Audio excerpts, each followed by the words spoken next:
ถ้าพี่น้องพบปัญหาในการทดลองพี่น้องจะเฮ็ดแนวใด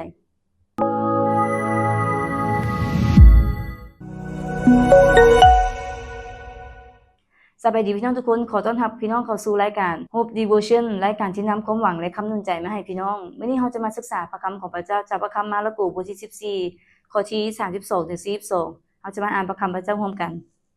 พระเยซูเจ้าทรงพาไปในฐานที่สวนเกเซมานี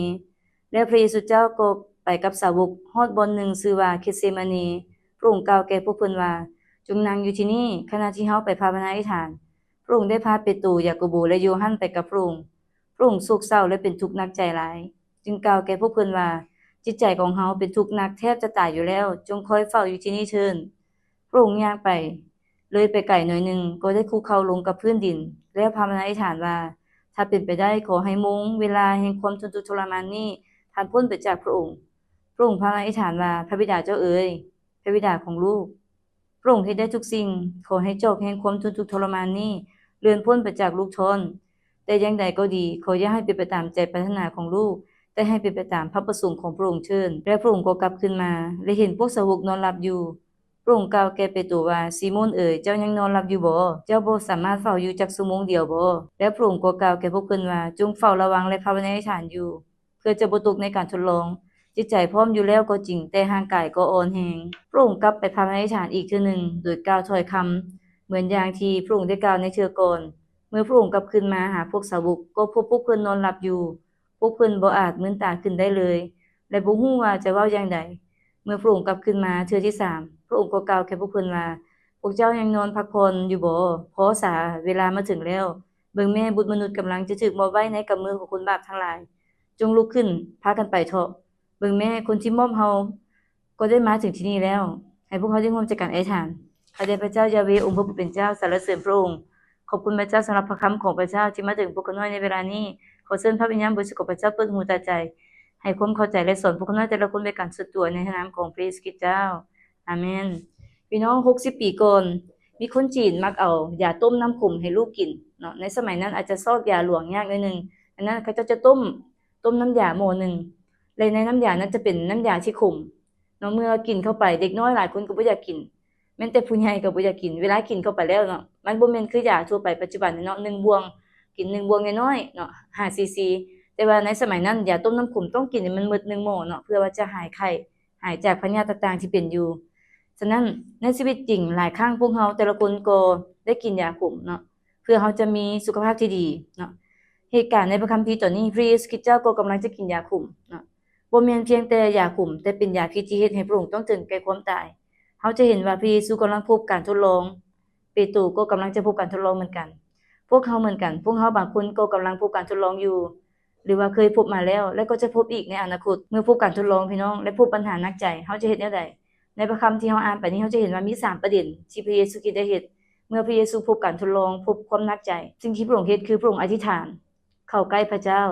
และพระองค์ก็มีชัยชนะในการทดลองเราจะมาเบิ่งประเด็นที่1ประเด็นที่1คือพระเยซูพบการทดลองพระองค์ทุกข์ใจการทดลองแม่นหยังในที่นี้การทดลองแม่นสิ่งที่พยายามเฮ็ดให้เรา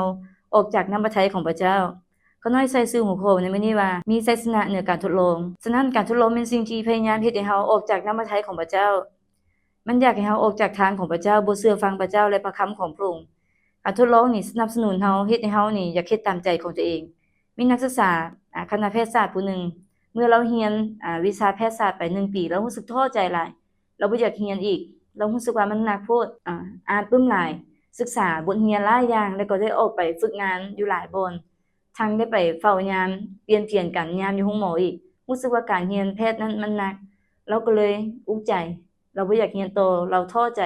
เราคิดว่าเราสิออกไปเรียนสาขาอื่นที่มันง่ายกว่านี้เราคิดอุกใจอยู่เราก็เลยไปหาอาจารย์อยู่โบสถ์แล้วก็ไปอธิษฐานกับอาจารย์คนนั้นอาจารย์ก็ให้คำแนะนำกับเราเมื่อเราอธิษฐานใช้เวลากับพระเจ้าเราก็รู้ว่าการเรียนแพทย์นั้นมันหนักเนาะมันเป็นเหมือนยาคุมสำหรับเราที่เราต้องกินเนาะแต่เมื่อเราเรียนผ่านไปแล้วได้สิเฮ็ดให้ชีวิตของเราดีขึ้นเมื่อเราได้อธิษฐานไประยะหนึ่งเราก็เลยตัดสินใจเรียนต่อ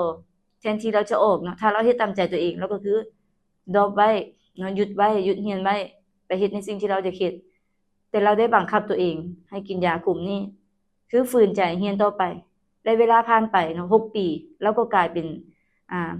แพทย์ที่เรียนจบเนาะแล้วก็เรียนต่ออีกจนเป็นด็อกเตอร์ในปัจจุบันนี้เราก็เลยได้กลายเป็นแพทย์หมอผู้หนึ่งด็อกเตอร์ผู้หนึ่งที่มีความเชี่ยวชาญชำนิชำนาญเมื่อเราเหลียวย้อนขึ้นหลังไปเราจะเห็นว่าการกินยาคุมนั้นเป็นสิ่งที่ดีการที่เฮาบ่เฮ็ดตามใจตัวเองนั้นเป็นสิ่งที่ดีเนาะเพราะว่าจะเฮ็ดให้ชีวิตของเฮานั้นได้รับการฝึกฝนในปัจจุบันเราก็เป็นทั้งผู้รับใช้ของพระเจ้าและก็ได้เฮ็ดเวียกช่วยเหลือหลายคนให้มีสุขภาพที่ดีเป็นปัวหลายคนให้หายดีจากพญาโรคาในที่นี้ในพระคัมภีร์ตอนนี้เฮาจะเห็นว่าพระเยซูก็พบการทดลองเนาะพระองค์ถูกทดลองหยังพี่น้องพระองค์ถูกทดลองให้เฮ็ดตามใจของตัวเองพระองค์ได้กล่าวในที่นี้เนาะในข้อที่36พระเยซูอธิษฐานขอให้เจ้าแห่งความทนทุกข์ทรมานนี้เลื่อนพ้นไปจากพระองค์ทนพระเยซูเป็นมนุษย์ 100% และเป็นพระเจ้า 100% พระองค์มีร่างกายคือมนุษย์ทั่วไปทุกอย่างพระองค์รู้จักเจ็บปวดหิวข้าวอิดเมื่อยและมีความย้านแต่พระองค์ได้อธิษฐานกับพระเจ้าต่อไปว่าอย่างใดก็ดีอย่าให้เป็นไปตามใจปรารถนาของลูกแต่ให้เป็นไปตามพระประสงค์ของพระองค์เขาจะเห็นว่าพระเยซูพบการทดลองแต่ในขณะที่พระองค์พบการทดลองนั้นพระองค์อธิษฐานบอกความปรารถนาของพระองค์กับพระเจ้าบ่แม่นบอกเทื่อเดียวเนาะบอกถึง3ครั้งพระองค์อยากให้เจ้าแห่งความทุกข์ทรมานนี้เลื่อนพ้นไปแต่พระองค์ได้อธิษฐานต่อไปว่าแต่อย่างใดก็ดีอย่าให้เป็นไปตามใจของพระองค์ให้เป็นไปตามน้ำพระทัยของพระเจ้าพวกเขาเหมือนกันพวกเขาก็อาจจะพบการทดลองขอพระเจ้าช่วยที่เขาจะบ่เฮ็ดตามใจตัวเองแต่ให้เป็นไปตามน้ำพระทัยของพระเจ้าเมื่อเฮาพบการทดลองสิ่งที่เฮาเฮ็ดได้คือให้เฮาที่จะเข้ามาหาพระเจ้าอธิษฐานกับพระเจ้าพระเจ้าจะเป็นผู้นำพวกเฮาเหมือนกับพระเยซูคริสต์ในที่นี้เนาะพระเยซูคริสต์เจ้าได้ขอให้พระเจ้าช่วยขอพระเจ้าช่วยพวกเฮาที่จะเรียนรู้จากพระเยซูเนาะพระองค์ทุกข์ใจหลายเด้อพี่น้องในพระคัมภีร์ข่าวประเสริฐเล่มอื่นได้บันทึกว่าพระเยซูทุกข์ใจหลายจนเหงื่อของพระองค์ไหลออกมาเป็นเลือดเนาะตามการค้นคว้าวิจัยของนักวิทยาศาสตร์บอกว่าเป็นไปได้ที่เมื่อเฮาอุกใจหลายเนาะเส้นเลือดฝอยในบริเวณต่อมเหงื่อจะแตกออกเมื่อเส้นเลือดฝอยแตกเฮ็ดให้เหงื่อและเลือดไหลออกมาปนกันกลายเป็นเหงื่อที่มีสีเลือดออกมาพระเยซูคริสต์เจ้าทุกข์ใจหนักใจพระองค์อุกใจหลายที่พระองค์จะต้องได้ถูกเยาะเย้ยถูกปาทิ่มถูกปฏิเสธถูกทุบตีแล้วก็ถูกขึงจนที่ไม้กางเขนจนถึงตายพระองค์รู้เหตุการณ์ทุกอย่างที่จะเกิดขึ้นพระองค์ก็มีความย้านมีความกังวลในที่นี้พี่น้องเขาอาจจะพบปัญหาในชีวิตหลายอย่างแต่อาจจะบ่หนักถึงขั้นที่เหงื่อไหลออกมาเป็นเลือดเหมือนกับพระเยซูคริสต์ฉะนั้นเมื่อพวกเขาพบปัญหาเมื่อเขาอุกใจเหมือนกับพระเยซูคริสต์เมื่อพระองค์อุกใจหลายพระองค์ได้ใช้เวลาอธิษฐานกับพระเจ้าถึง3ครั้งแต่ละครั้งนั้นบ่ต่ำกว่า1ชั่วโมงพี่น้องในข้อที่37บอกให้ฮู้ว่าพระองค์อธิษฐานอย่างน้อย1ชั่วโมงเพราะว่าพระองค์ได้กลับมาหาพวกสาวกที่หลับอยู่พระองค์กล่าวแก่เปโตรว่าซีโมนเปโตรเอ้ยเจ้ายังนอนหลับอยู่บ่เจ้าบ่สามารถเฝ้าอยู่จักชั่วโมงเดียวบ่เวลาพวกเฮาอธิษฐานเฮาใช้เวลาโดนปานใดพี่น้อง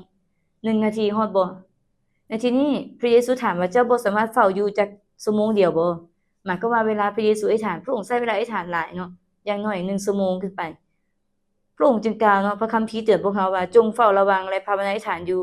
เพื่อจะบ่ตกในการทดลองจิตใจพร้อมแล้วก็จริงแต่ร่างกายก็อ่อนแรงพวกเขาต้องการกำลังที่มาจากพระเจ้าเฮาต้องการอยากพึ่งพระเจ้าเพื่อเฮาจะมีชัยชนะในการทดลองและปัญหาต่างๆฉะนั้นพี่น้องอย่าลืมใช้เวลาในการอธิษฐานหลายขึ้นแสวงหาพระเจ้าแสวงหาสติปัญญาที่มาจากพระองค์การแก้ไขปัญหาที่มาจากพระองค์บ่แม่นจากความคิดของเฮาเองหลายครั้งที่ข้าน้อยพบว่ายิ่งข้าน้อยมีปัญหาในชีวิตหลายขนาดใดข้าน้อยก็ยังรู้สึกว่าข้าน้อยยับเข้าใกล้พระเจ้าหลายยิ่งขึ้นรู้สึกว่าจิตวิญญาณของตัวเองเข้มแข็งหลายขึ้นเมื่อพบปัญหาหลายก็ที่ว่าจิตวิญญาณของเฮารู้สึกว่าเวลามีความสนุกสุขสบายรู้สึกว่าตัวเองบ่ใกล้ชิดพระเจ้าเท่ากับเวลาที่มีปัญหาเพราะว่ายิ่งเฮามีปัญหาเฮาก็ยิ่งต้องการความช่วยเหลือจากพระเจ้าเฮาอยากเข้าไปอธิษฐานกับพระเจ้าโดนขึ้นหลายขึ้นพระเยซูเหมือนกันในที่นี้พระเยซูได้อธิษฐานถึง3ครั้งพระองค์เป็นแบบอย่างที่ดีกับเฮาให้เฮายับเข้าใกล้พระเจ้าพระคำของพระเจ้ากล่าวว่าจงต่อสู้กับมารและปัญหาต่างๆและมันจะหนีจากเฮาไปเวลาพบปัญหาพระองค์อยากให้สาวกอยู่เป็นหมู่ของพระองค์ในที่นี้เราเห็นเนาะมีหลายคนที่อยู่อ้อมข้างเฮาในเวลานี้อาจจะกำลังมีปัญหาพบการทดลองเขาเหล่านั้นต้องการหมู่ที่จะอยู่กับเขา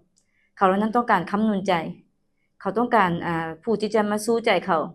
ฉะนั้นเวลาที่พี่น้องหรือว่าหมู่เพื่อนของเราพบปัญหาเฮาพร้อมที่จะอยู่ที่นั่นเคียงข้างเขาบ่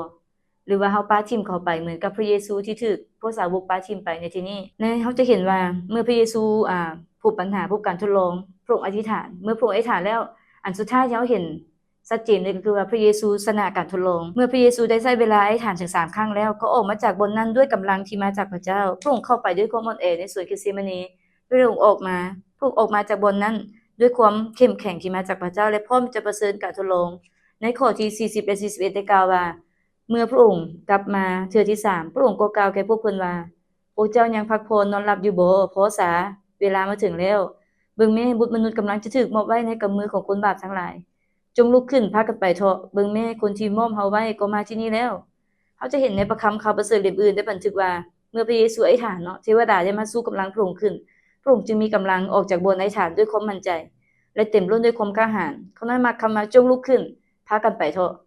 พี่น้องเวลาเฮามีปัญหาอย่าให้เฮาจมอยู่ที่ปัญหาลุกขึ้นออกจากบนนั้นไปเผชิญกับความเป็นจริงสู้กับมันและมันจะหนีจากเฮาไปสู้กับปัญหาสู้กับเสียงต่างๆที่เป็นแง่ลบ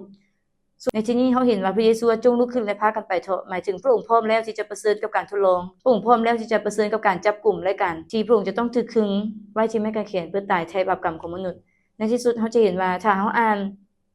พระคำของพระเจ้าตอนนี้ไปจนจบเฮาจะเห็นว่าพระเยซูมีชัยชนะเหนือการทดลองพระองค์บ่ได้เฮ็ดตามใจของตัวเองแต่ได้เฮ็ดตามน้ำพระทัยของพระเจ้าในขณะที่เปโตรเฮาจะเห็นว่าตอนท้ายเปโตรพบการทดลองและพ่ายแพ้เพราะว่าเปโตรบ่ได้อธิษฐานบ่ได้เฝ้าระวังและบ่ได้เตรียมตัวเท่าที่ควรสรุปบทเรียนสำหรับพวกเฮาในมื้อนี้ทุกคนต่างก็พบการทดลองเฮาจะชนะการทดลองได้ด้วยการอธิษฐานเข้าใกล้สนิทพระเจ้าเผชิญกับปัญหาเผชิญกับการทดลองและก้าวต่อไปอย่างมีชัยชนะด้วยการยึดมั่นในการเฮ็ดตามน้ำพระทัยพระเจ้าบ่เฮ็ดตามใจตัวเองเพราะในพระคัมภีร์มัทธิเนาะได้กล่าวไว้ว่าผู้ใดอยากติดตามพระเยซูให้ตัดสิทธิ์ของตัวเองรับแบกไม้กางเขนของตัวเองและติดตามพระเยซูไปบางครั้งการเฮ็ดตามน้ำพระทัยของพระเจ้าอาจจะเป็นเหมือนการกินยาคุมก็ได้เฮาบ่อยากกินยาคุมแต่เมื่อเฮากินแล้วเฮาจะแข็งแรงเมื่อเฮาเฮ็ดตามน้ำพระทัยของพระเจ้าแล้วมันจะส่งผลดีในชีวิตของเฮาและเฮาจะมีชัยชนะในการทดลองขอให้พระเจ้าอวยพรพวกเฮาที่จะมีชัยชนะในการทดลองอยู่เสมอยิ่งพบปัญหาหลายเฮายิ่งจะเห็นพระคุณและคำตอบการช่วยเหลือที่มาจากพระเจ้าให้เฮาอธิษฐานร่วมกันข้าแต่พระเจ้าขอบพระคุณพระองค์สำหรับถ้อยคำของพระเจ้าในพระคัมภีร์มาระโกบทที่14ขอพระเจ้าช่วยพวกข้าน้อยด้วยเมื่อพวกข้าน้อยพบปัญหาพบการทดลองให้พวกข้าน้อยเป็นเหมือนพระเยซูคริสต์ที่พวกข้าน้อยจะยับเข้าใกล้พระเจ้าหลายยิ่งขึ้นอธิษฐานหลายยิ่งขึ้นและขอมอบปัญหานั้นให้เป็นไปตามน้ำพระทัยของพระเจ้าเมื่อพวกข้าน้อยเข้าเฝ้าพระองค์เชื่อเหลือเกินพระองค์จะให้กำลังพวกข้าน้อยจะเผชิญปัญหาไปได้พวกข้าน้อยจะมีชัยชนะถึงการทดลองพร้อมที่จะก้าวต่อไปในการที่จะเฮ็ดตามน้ำพระทัยของพระองค์ถึงแม้อาจจะเป็นสิ่งที่ฝืนใจเป็นยาคุมแต่ว่าสุดท้ายจะส่งผลดีต่อพวกข้าน้อยจึงขอบพระคุณพระองค์ในพระนามของพระเยซูคริสต์เจ้าอาเมนพี่น้องก็สามารถเป็นส่วนหนึ่งในการผลิตรายการต่างๆของพวกเราได้ด้วยการกดไลค์กดแชร์กด Subscribe อธิษฐานเพื่อและถวายทรัพย์เพื่อสนับสนุนพันธกิจของพระเจ้าเพื่อเฮ็ดให้ถ้อยคำของพระเจ้าไปถึงทุกคนขอให้พระเจ้าอวยพรพี่น้อง